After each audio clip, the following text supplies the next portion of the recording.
Okay, I can't avoid it for much longer, so we're going to get it out of the way today.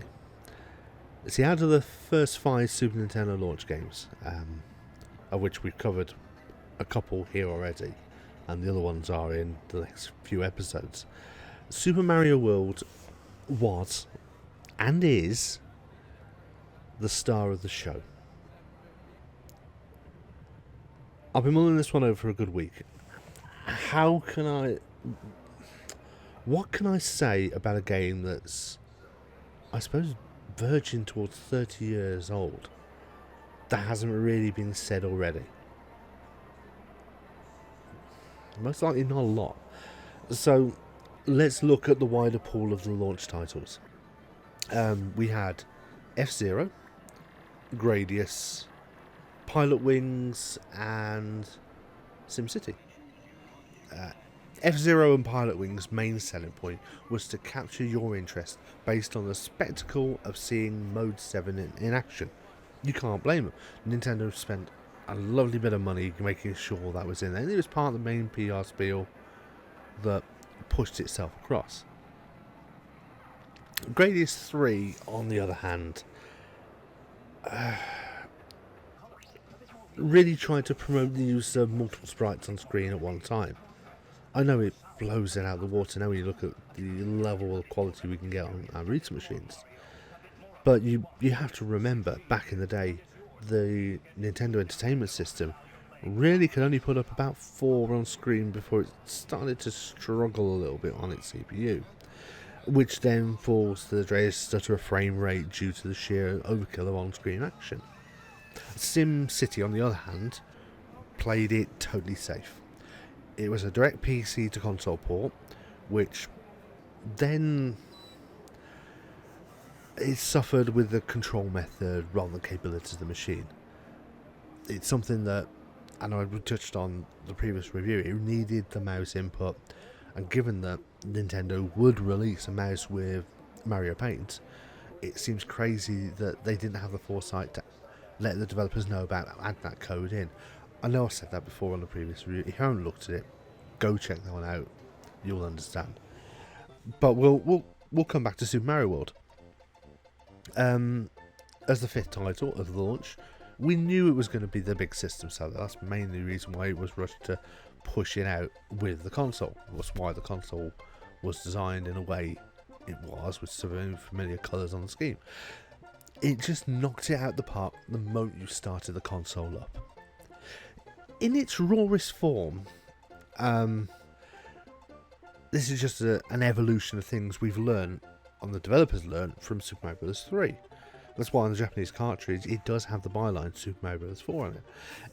It takes a level count from Super Mario Bros. 3 from 90 to Super Mario World's 96. And yeah, it still comes as a surprise that it's only 96 levels. I mean, there's a lot of people out there maybe think it could have been up to 100 and that should have been it. It adds new dynamics. It revisits old ones, and then just streamlines that formula a little bit more. Oh god, yeah, and Yoshi, Yoshi as well. I mean, that's a concept in the development that Shigeru Miyamoto wanted to put into Mario Bros. 3. Didn't have the time to do it, and it didn't feel quite right that it should be in there. So it ends up becoming part of Super Mario Bros. 4, and a welcome performance and surprise as well. Yeah, I mean, the game introduced, the lovable green gulper. It's got a slight hanking for allowing fat plumbers to ride gratis, albeit, but, he is fun. It's the memorable part of the game. You identify it with him. And to be fair, Yoshi's later styles in his games really have an impact thanks to Super Mario World and its initial design itself. I've never met someone who didn't like Yoshi. Mario is dinosaur power. When Mario jumps on Yoshi's back, you feel more powerful at the cost of a little slowdown on the movement front. Yoshi can eat most enemies and fruit. And a few other things as well. It provides new ways of dealing with hazards in ways that don't exist in the earlier Mario games. And of course he gives you 1 extra hit point. Yeah, so instead of going from Super Mario to Mario, or from Powered Up Mario to Little Mario, it adds that extra potential. It also adds you a very quick gouge L3 card in a mid-fall jump situation if you want to get out and just re-hop back off, sending him to his timely doom. But of course, that's just part of the platforming. There is something I'm avoiding talking about, which we are going to go into now. And that's the one thing that the game doesn't really tell you about. And it's something you probably find back to. It's the hidden switch palaces in the game.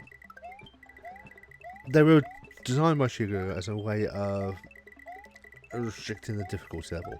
It was a way of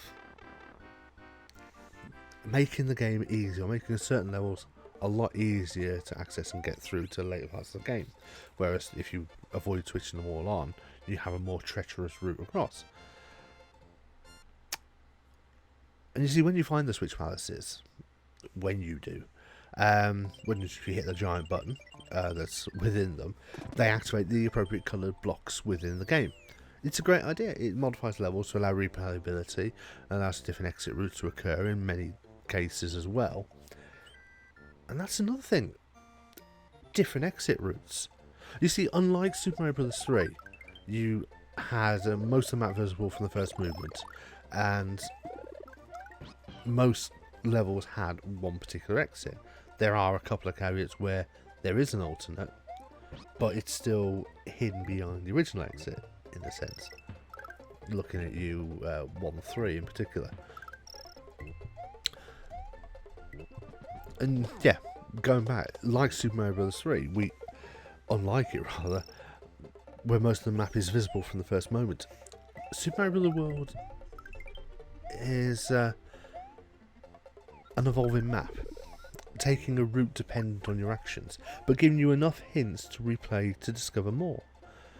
As yellow markers indicate the first route, the red indicators all indicate 2 or more routes. Ghost houses always contain a second route, and more importantly, a way to save your progress, which is also a first in the series. And then we come to keyholes, hidden levels. You'll probably come across these straight away and wonder what the hell they are. They've always got a key nearby, providing a new puzzle element to bring the two together to find a hidden exit, which always leads to a more interesting path. And then, on top of all these other hidden items, you find your first star. The star route. Now, where does the star lead? Now that's going to be telling, and that's something I would rather you guys search up yourselves on the internet if you need to. But if you don't know what they are, and you have an inkling to play the game, please play it. I don't want to spoil that moment for you if you really want to go into it naive, as the 1992 guys once did. And if you discover or have an inkling about what that is, it kind of lessens the impact of the game, and why it was such a defining title in itself. Yeah, the game isn't a perfect Mario game. For myself, I always found the cape an absolute nightmare to use. It's fun. It's an absolute pain trying to navigate and steer it, especially when you're trying to fly. Yeah, sure, it works like Raccoon Mario from Super Mario Bros. 3, but that just makes me think, well, why did you change it? Super Mario Bros. 3's Raccoon, you go up to speed, you flew straight up diagonally. And you flew, and then eventually it timed out. You just gently glide down. Whereas the cape just felt like it billowed and bellowed and just felt like a hard difficulty spike to manage. And yet the boss battles, they're similar to the ones from Super Mario Bros. 3 again, but they use a cheeky bit of transparency textures beforehand in the castle to showcase, obviously the console's abilities now. Lay on a bit of Mode 7 rotational technology again, bit of showcasing, and seesaw platform, take down the first Koopa Kid. And as before, it's 3 jumps and you're done.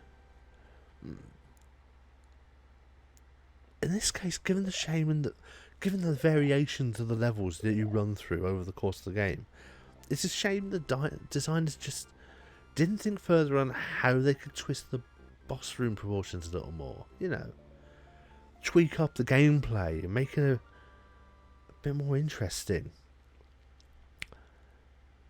You know,